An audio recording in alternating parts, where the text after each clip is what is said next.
सक्सेस@पॉइंट में आप सभी लोगों का स्वागत है। बालाजी प्रकाशन का चैप्टर नंबर 1 का ऊष्माक्षेपित तथा ऊष्माशोषित क्रियाएं के बारे में अध्ययन करेंगे। पहला क्या है इसमें ऊष्माक्षेपीय क्रिया, ऐसी रासायनिक क्रिया जिसमें ऊष्मा मुक्त होती है, मतलब कि ऊष्मा क्या होती है, तापमान निकलता है तथा अक्रिया का मिश्रण का तापमान क्या होता है, बढ़ जाता है, उसे ऊष्माक्षेपीय क्रिया कहते हैं। जैसे उदाहरण के ऊपर हम देख सकते हैं, जैसे श्वसन एक ऊष्माक्षेपी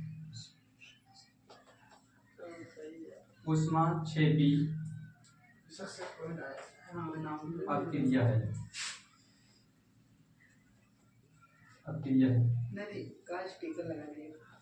जैसे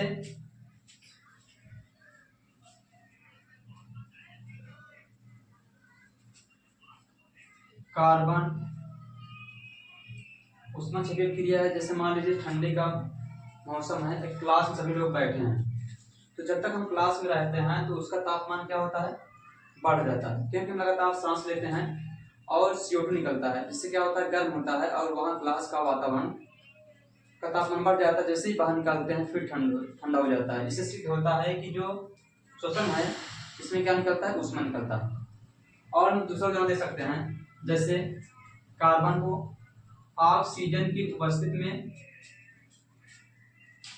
जलाने पर क्या बनेगा, CO2 बनेगा, प्लस क्या निकलेगा, ऊष्मा निकलेगा। यही क्या है, ऊष्माक्षेपीय क्रिया है। ऊष्माक्षेपीय क्रिया क्या है, ऐसी रासायनिक क्रिया जिसमें ऊष्मा अवशोषित होती है, मतलब कि तापमान की आवश्यकता होती है तथा क्रिया का मिश्रण का तापमान क्या होता है, यहाँ पर घट जाता है। यहाँ पर तापमान क्या हो जाएगा, घट जाता है, कम हो जाता है, कम हो जाता है। जैसे हम कह सकते हैं प्रकाश संश्लेषण। उदाहरण के लिए प्रकाश संश्लेषण एक ऊष्मा शोषी अक्रिया है, क्योंकि पौधे क्या करते हैं, वातावरण से जो जंतु द्वारा कार्बन डाइऑक्साइड छोड़ी जाती है उसे प्रकाश संश्लेषण में उपयोग करके तापमान को क्या करते हैं, कम करते हैं। जैसे हम CO2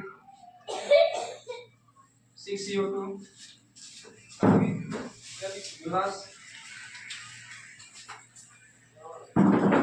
6H2O प्लस CO2 जब ये प्रकाश की उपस्थिति में प्रकाश प्लस क्लोरोफिल उपस्थित में क्या बनता है, C6H12O6 ग्लूकोज बनता है तथा ऑक्सीजन मुक्त होता है। इस प्रकार जो होता है, इस प्रकार ऊष्माशोषीय क्रिया में लगातार तापमान क्या होता है, घट जाता है। और यह ऑप्शन विकल्प में आएगा कि श्वसन किस प्रकार की क्रिया है, ऊष्माक्षेपीय क्रिया। प्रकाश किस प्रकार की क्रिया है, ऊष्माशोषीय क्रिया है। ठीक है, इसके बारे में पढ़ लेना है।